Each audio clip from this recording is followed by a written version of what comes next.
neste momento, Deus, através desta emissora, leva até você mais um programa de fé, com hinos, orações e uma palavra poderosa a seu favor. Fé para vencer o mundo. Somente crer, somente crer, tudo é possível, somente crer, somente crer, somente crer, tudo é possível, somente crer. Este povo honra-me com seus lábios, mas o seu coração está longe de mim.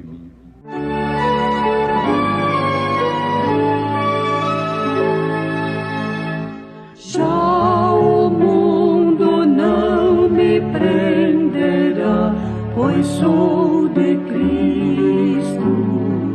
A sua voz minha alma atende, pois pertenço a Cristo. A Jesus sempre imitar, quero, pois, sem hesitar, quer lá fora, quer no lar, pois pertenço a Cristo.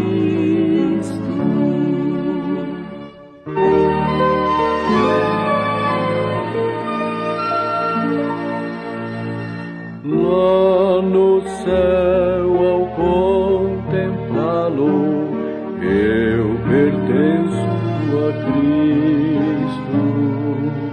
Bem melhor hei de louvá-lo, pois pertenço a Cristo. A Jesus sempre imitar, quero, pois, sem hesitar, quer lá fora, quer no lar, pois pertenço a Cristo.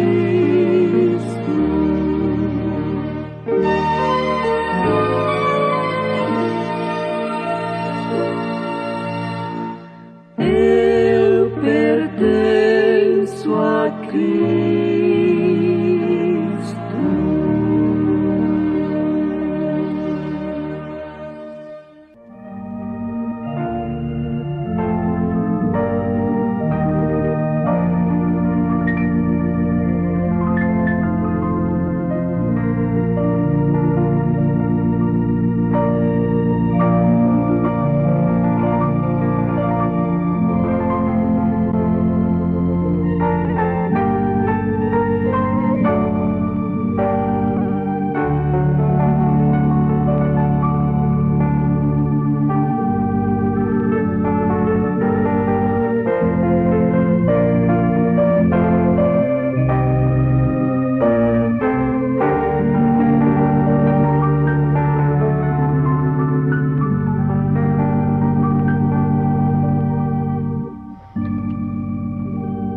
Ouvintes amados, esta denúncia de Jesus Cristo que acabamos de citar, na abertura de mais essa programação que promove fé no Filho de Deus, a fé que vence o mundo,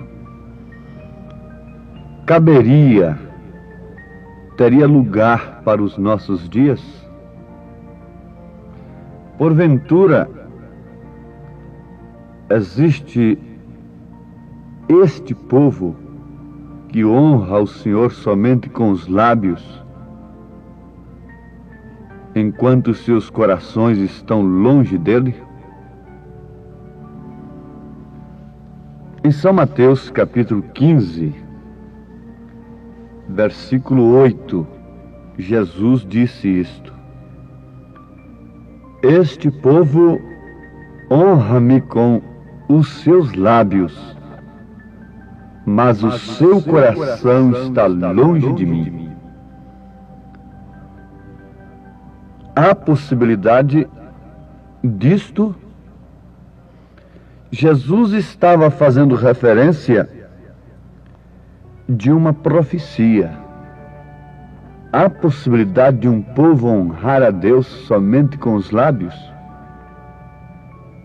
Será que este povo que honra a Deus somente com os lábios não sabe que Deus conhece o mais profundo do coração, o mais profundo da alma?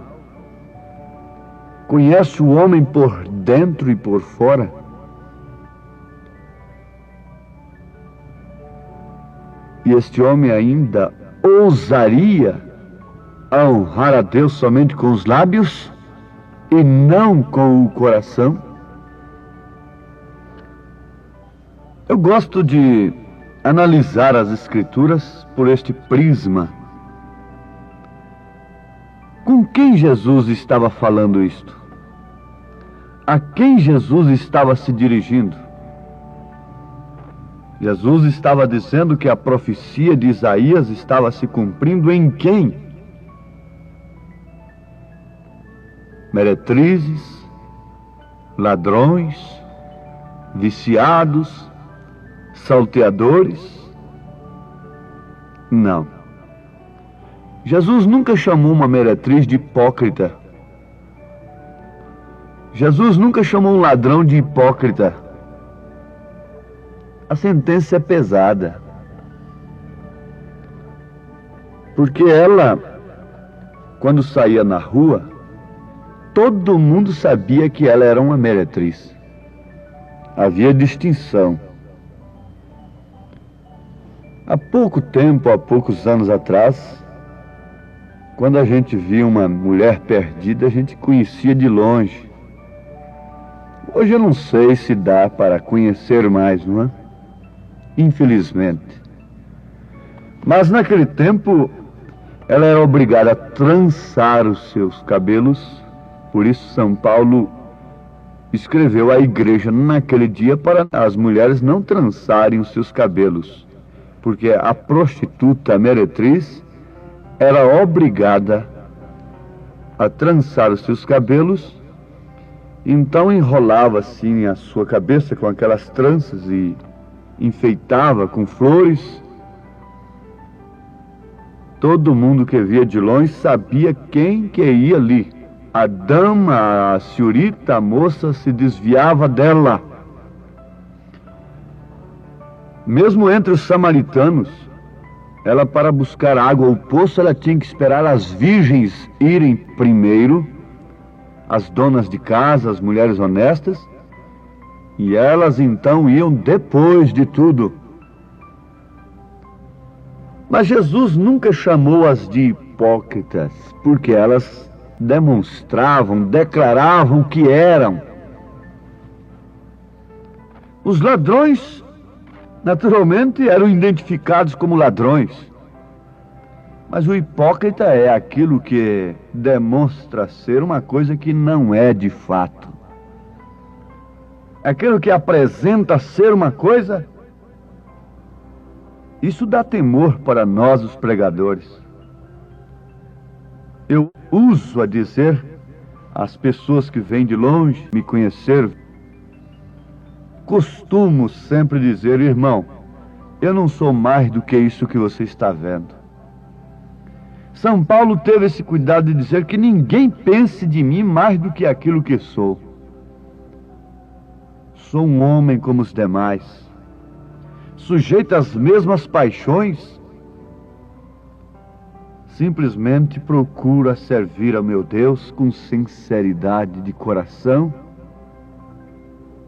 E quando estou pregando uma mensagem corretiva, que repreende, eu me coloco entre aqueles que estão sendo corrigidos, advertidos, como homem, e atribuo ao Espírito Santo de Deus toda a autoridade daquele momento. Se isto puder ser entendido, nós podemos prosseguir avante de mãos dadas no mesmo parecer, na mesma obediência, na mesma fé, e assim prosseguiremos até o alvo que é Cristo. Mas vamos analisar a coisa como ela é, meus ouvintes. Jesus chamou, você já leu a Bíblia, e ele falou com alguma meretriz: você é hipócrita? Não. Ele falou com religiosos. Ele falou com os tradicionais. Ele falou com líderes religiosos, cuja aparência da vida, diante da sociedade, da religião, era uma coisa impecável. Jesus chegou e disse para eles: vocês são hipócritas. Está profetizado pelo profeta Isaías a respeito de vós. Este povo honra-me com os seus lábios, mas o seu coração está longe de mim. Mas em vão me adoram, em vão cantam hinos clássicos, em vão fazem estes cultos tão belos, ensinando doutrinas que são preceitos dos homens. Jesus dizendo isto. Leiam São Mateus capítulo 15. E aquele capítulo do ai de vós, ai de vós, São Mateus capítulo 23. Sim, meus amados, a hora de meditação, porque ele está falando agora a um povo. Ele não está falando somente aos líderes, ele está falando ao povo. Porque naturalmente, se há líder, é porque há um povo sendo liderado. E por isso ele disse: este povo. Ele disse que um cego dirigindo o outro, ambos caem no buraco. Um cego dirigindo um povo, aquele povo todo passa a crer como aquele homem crê. E ambos, todos, vai aquele povo todo para o buraco, para o abismo. São Paulo escrevendo a Tito. São Paulo é um modelo que nós podemos tentar imitar, mas ninguém jamais poderá igualar. Porque diz o profeta desta era que Paulo pode ser imitado, mas não pode ser igualado. Um homem de um zelo tremendo pela Igreja de Cristo, e ele naturalmente arregimentou um povo. E ele diz assim, em Tito capítulo 2, versículo 14: o qual se deu a si mesmo por nós, para nos remir de toda iniquidade e purificar para si um povo seu, especial, zeloso de boas obras.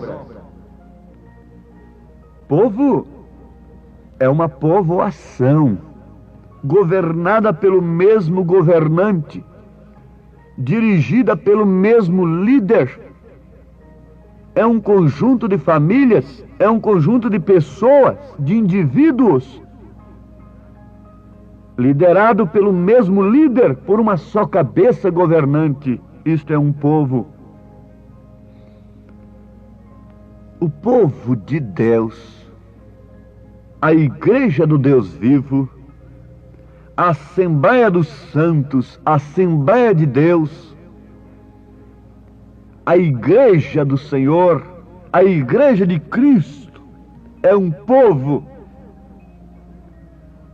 que tem um só governante, que tem uma só cabeça, é um povo que pensa igual, regido pela mesma lei. E Paulo está dizendo a Tito que Jesus morreu para isso, para levantar um povo para si, zeloso de boas obras. Em outras palavras, um povo que honra a Deus não somente com os lábios, mas com o coração. Um povo que honra a Deus não somente com discursos, não somente com intelecto, mas de coração. Mas como pode acontecer isto, meus irmãos, sem antes de tudo este mesmo Deus, este mesmo Cristo estar em nós, com sua natureza, nos levando àquela estatura do homem perfeito. E agora é hora boa de se pensar naquilo que devemos acrescentar à nossa ciência, ao nosso conhecimento da palavra, ao nosso conhecimento de Deus. Temperança. Quando a natureza do Espírito Santo é derramada sobre nós, então é como a mulher que perde o seu primeiro marido. Então, morrendo o primeiro marido, ela fica livre para se casar com outro homem, com outro marido. Quando morre o primeiro Adão, quando morre a natureza que nós herdamos de Adão, então agora podemos nos casar com Cristo, sermos esposa de Cristo, se referindo à igreja, ao povo de Deus, à igreja de Deus, à igreja de Cristo, lavada e redimida, comprada com o próprio sangue de Deus, ataviada não com credos nem com dogmas, mas com os frutos da vida cristã, com os frutos do Espírito Santo. E não podemos nesta hora deixarmos de enfatizar a temperança, que não quer dizer outra coisa senão autodomínio, domínio próprio. O profeta diz: se você ainda se enfada, se você ainda se agita, se você ainda se irrita, então não associe uma coisa desta àquilo que você tem proposto diante de Deus. Você tem que entender que quando o Espírito Santo veio sobre Cristo, era a pomba vindo sobre o Cordeiro, combinando as duas naturezas, a ave mais pura, mais simples, descendo sobre o Cordeiro, o animal mais obediente, mais aciado. Ali estava a fusão do Pai no Filho. Tu és meu Filho amado, em quem tenho prazer de habitar. Batismo do Espírito Santo, meus irmãos, é isto. É o Pai, é o Espírito Santo tendo prazer de habitar, implantar a sua natureza em você, meu irmão, minha irmã. Tendo lugar para isto, você tem passado pela justificação, pela fé, pela santificação, através do sangue de Jesus Cristo. Agora está na hora desse batismo poderoso ser infundido em você individualmente. A natureza divina, você se tornar participante da natureza divina. Então o seu culto não será somente de lábios, o hino que você cantar não será somente de lábios, não somente porque tem voz, como qualquer outro artista tem voz. Não é somente pregar bonito, com eloquência. Isto não me engana. Isso não me faz inchar, o meu dom de palavra não me engana. Não, absolutamente, que eu posso ser um grande pregador, eloquente, fazer o povo chorar, se emocionar, e no entanto não levar o povo a um novo nascimento. Se eu prego uma mensagem mesclada, misturada com os meus pensamentos, com pensamentos de homens, com pareceres de homens, eu não levo o povo ao novo nascimento. Eu tenho que pregar a palavra de Deus. Eu tenho que introduzir Cristo em vocês que me ouvem. Eu tenho que aproveitar esse tempo para isto. Deixa Cristo entrar em sua vida, ainda que seja doendo, rasgando a carne, mortificando a carne, chocando com sua natureza. Envergonhe-se do pecado. Quando Cristo está entrando numa mulher, ela se envergonha do pecado. O homem se envergonha do pecado, entrando no seu coração. Oh, como isto me faz nesta hora ser mais crente, meu Deus. Que tristeza um povo honrar somente com os lábios. Que belos sermões, que belos hinos, que belos corais. O profeta diz: cantam como anjos e mentem como o diabo. Porque se eu canto uma coisa que eu não vivo, eu estou mentindo. Se eu prego uma coisa que eu não vivo, eu estou mentindo. E o mentiroso não entra no reino dos céus. A esta hora parece que eu vejo Paulo de joelhos, desesperado, dizendo assim: oh, eu levo meu corpo à servidão, para que depois de pregar a muitos, eu mesmo não venha a ser reprovado. Oh, que desespero do verdadeiro pregador! Depois de pregar a muitos, ele mesmo vir a ser reprovado. Que Deus tenha misericórdia de nós, pastores. Que Deus tenha misericórdia de nós, pregadores. Porque levar um povo a honrar a Deus só com os lábios, quando não é com o evangelho moderno, frouxo, é o evangelho de carga, sobrecarga, espírito religioso, fanatismo de um lado, carga que a mensagem não exige, carga que a Bíblia não exige sobre as pessoas, e do outro lado, tudo frouxo, tudo fácil. Meu Deus, tenha misericórdia de nós. O caminho é estreito, a porta é estreita, o caminho é espinhoso, e eu não posso fazer um caminho largo para vocês. Este é o falso, que mostra caminho fácil para as mulheres, para os homens. Se eu abro uma estrada larga para vocês, vocês vão honrar a Deus só com os lábios. Vocês não deixarão de honrar a Deus, mas é somente com os lábios. A vida estará nos negócios terrenos, na vaidade, no luxo, na luxúria, na apresentação. E acharam minha pregação bonita, me qualificaram como o maior pregador e tudo mais. Me taxaram como o melhor cantor, melhor cantora da igreja, tudo mais. Oh, que Deus tenha compaixão de nós, porque o arrebatamento está na hora.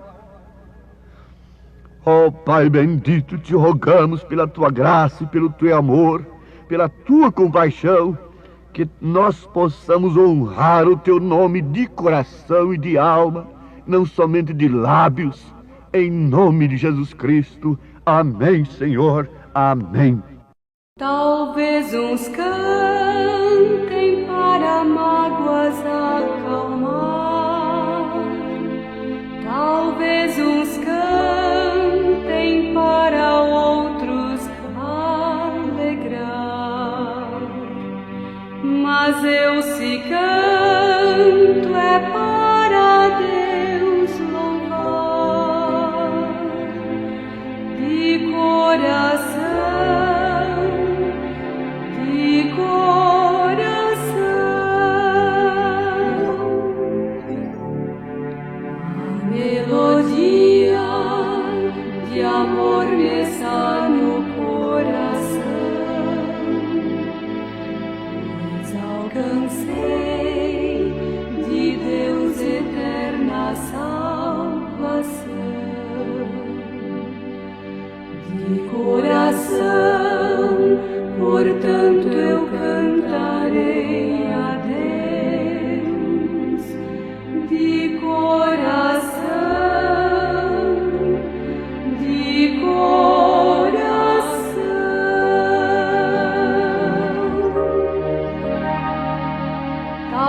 talvez a língua eu não saiba manejar,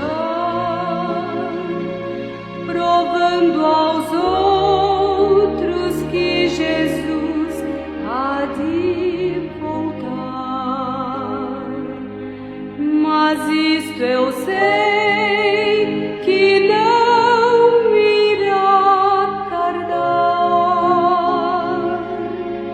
De coração,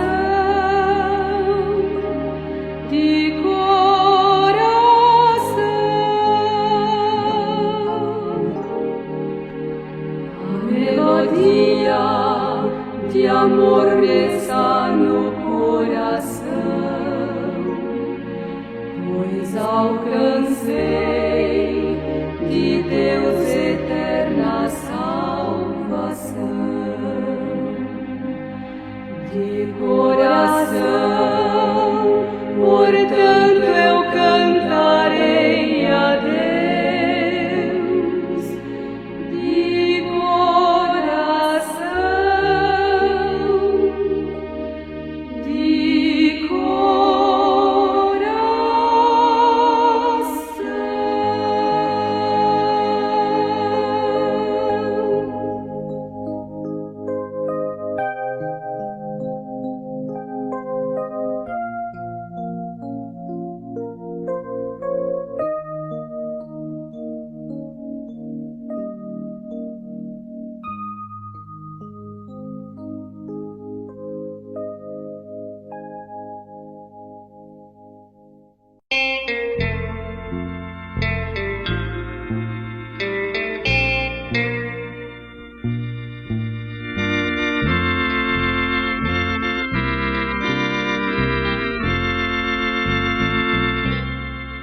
Louvarei a Jesus, o meu mestre. Louvarei, sim, com todo fervor, por ter salvo minha alma do inferno. Louvarei, sim, com todo amor. Eu te amo, Senhor, Deus eterno, por ter dado sua vida por mim. Sofreu tanto na cruz do Calvário, consumando a sua obra assim.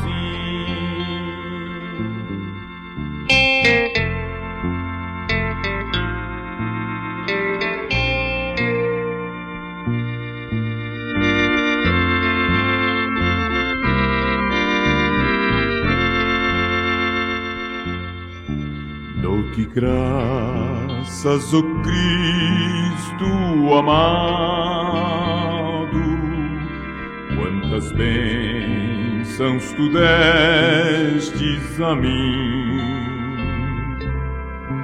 Deu-me paz, alegria completa, vida eterna que não tem mais fim. Eu te amo, Senhor, Deus eterno,